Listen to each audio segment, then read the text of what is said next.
blesses you.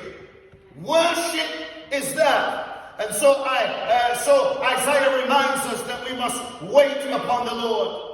But what does he also remind us? He reminds us of the psalmist in Psalm 34 and 1 says, I will bless the Lord at all times. His praise will continually be in my mouth. It meant that there's a continual practice of seeking God in praise and worship.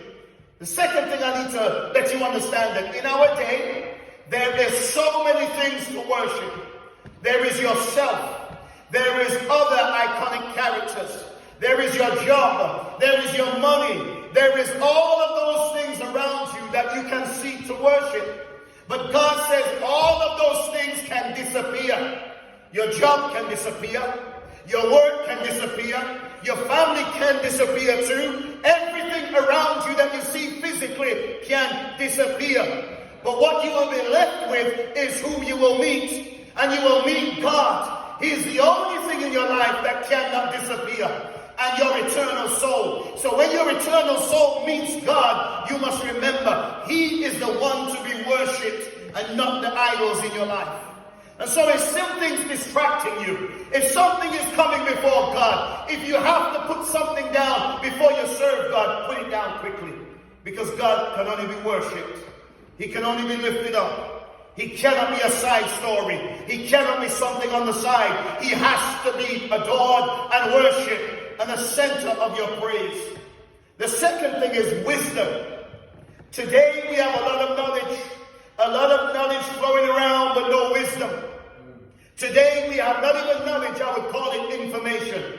We have a lot of information, but no inspiration and no spiritual uplifts. So we need wisdom. The Bible talks about wisdom like this. It is the Sophia. It comes from God to man. It is poured out into man from God. Wisdom. In our day, we need wisdom.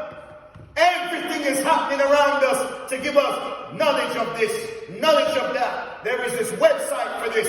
There is this email for that. There is everything around us to try and bring a knowledge to us. And when you look at it all, you ask yourself the question, what kind of knowledge is it giving me? What kind of understanding is it giving me? All these conspiracy theories, do they have a redemption behind them? Do they have a rapture behind them? Do they have a God behind them? Every kind of theory that is coming to you, what is the end product of the theory? If they tell you not to take a vaccine, is it that you'll not take it and you will live forever? You are going to die someday. So the wisdom that you might have is to seek God in your crisis. Seek God in this time of crisis. You need wisdom, and that means information that comes from God. And when God gives you information, you will be confident to know that if He begins the work, He is faithful to complete it. You will know that the earth is the Lord's. It's not Trump's. It's not Johnson's, it's not Russia's, it's not India's, it's not anybody's world to control. The earth is the Lord's and the fullness thereof. And you and I need to know there is a time clock for God to make things happen. When God is going to make things happen, no devil on earth will stop Him. No weapons that is formed will ever prosper against the work of God. He has a plan, and that plan is plan A. Let's give Him praise. Wisdom. Proverbs talks about wisdom. It talks about it in Psalm 51. Psalm 51 talks about this. Lord, give me wisdom in my inward parts. And that means that inside of us we have to have wisdom. Not on our phones, not on our YouTube channel. It needs to be in our hearts. Not on a message given by somebody on WhatsApp. It needs to be inside of us. Wisdom, when it comes from God, rectifies your inside.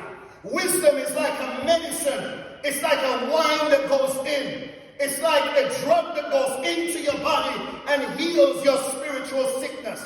Wisdom from God changes your look, changes your outlook, changes your purpose, changes your destiny, changes your words, changes your ideas, restores your family, heals your mind, and brings you to a new understanding of your eternal destiny.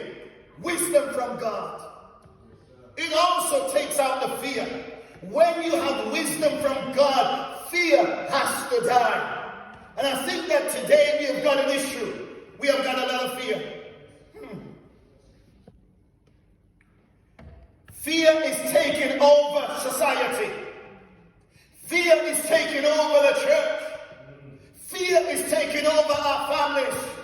I beg you today to change fear into wisdom. That when you know that if you put your life in the hands of God, there is no virus that can take your soul. It may damage your body, and it may even lay you in your grave. But Isaiah says, they that wait upon the Lord shall renew their strength. So you and I need to know this. We are not waiting on the government to give us strength. We are not waiting on our friends to give us strength. We are waiting on the Lord as we occupy His world. We are waiting on His power. We are waiting on His authority. We are waiting on His guidance. But wisdom can work in us now. This kind of waiting is wisdom and worship. The second kind of waiting I want to put you onto real quick.